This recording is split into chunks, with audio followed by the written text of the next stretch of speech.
കോൺഗ്രസ്സിന് നിയതമായ ഒരു രീതി, ഒരു ഡെമോക്രാറ്റിക് രീതിയുണ്ട്. ആ രീതിയിൽ നിന്നും ഒരു വ്യതിചലനവും പറ്റിയിട്ടില്ല.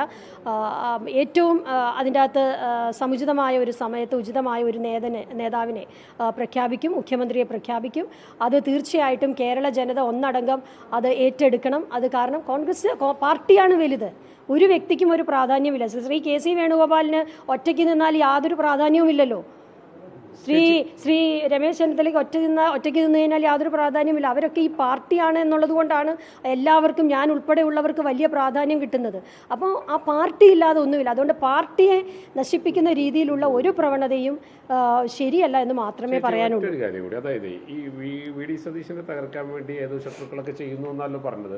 അതായത് പാർട്ടിക്കാർ തന്നെയാണ് ഈ പ്രകടനമായിട്ട് ഇറങ്ങുന്നത്. അപ്പോൾ ഈ പാർട്ടിയിലെ തന്നെ അല്ലല്ല അങ്ങനെ ആ ചോദ്യം എന്താ നിങ്ങൾ ആ ചോദ്യമായിട്ട് ഇടാവും. ഞാൻ അങ്ങനെ പറഞ്ഞിട്ടില്ല കേട്ടോ. ഞാൻ പറഞ്ഞത് എന്താ, ഞാൻ പറഞ്ഞത് തെരുവിലിറങ്ങുന്നത് പാർട്ടിക്ക് ഉചിതമല്ല, പാർട്ടിയുടെ മൊത്തത്തിലുള്ളൊരു ഗ്രേസ് കളയുന്നതാണ്.